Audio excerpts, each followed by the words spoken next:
On travaille sur les tortues autochtones depuis plus de 20 ans.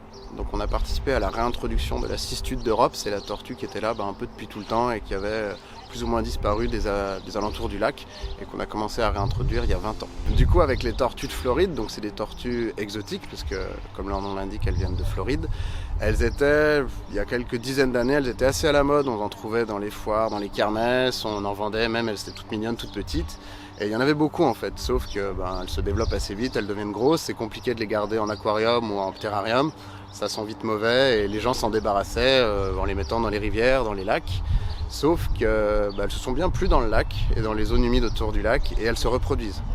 Donc le problème c'est qu'elles ont à peu près le même mode de vie que les cistudes d'Europe et que du coup les deux espèces rentrent en compétition et la tortue américaine est un petit peu plus costaud et va prendre le dessus sur les sites d'alimentation et sur ce qu'on appelle les solariums, donc c'est des troncs d'arbres sur l'eau où elles viennent prendre le soleil. Donc ça fait déjà plusieurs années qu'on s'organise pour récupérer les tortues de Floride qui sont présentes et que parfois certaines personnes ont encore chez eux à la maison, sachant que depuis maintenant quelques dizaines d'années elles sont interdites à la vente. Mais on peut toujours en avoir parce qu'elles vivent très longtemps, elles peuvent vivre jusqu'à 60 voire 70 ans.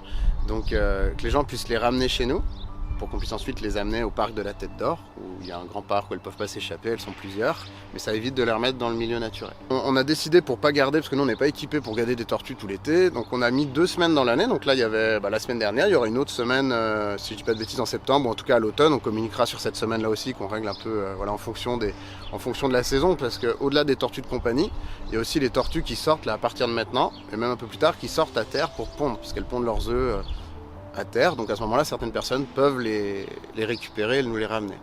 Pour nous, c'est intéressant déjà de pouvoir communiquer. Ça nous permet de communiquer sur l'espèce phare qui est la cistude d'Europe, l'espèce qu'on a réintroduite depuis 20 ans, qu'on continue à suivre, qu'on étudie, qu'on protège. Donc ça nous permet de mettre un petit peu les projecteurs sur cette espèce et plus largement sur toutes les zones humides, donc les milieux naturels qui sont les habitats de ces différentes espèces sauvages.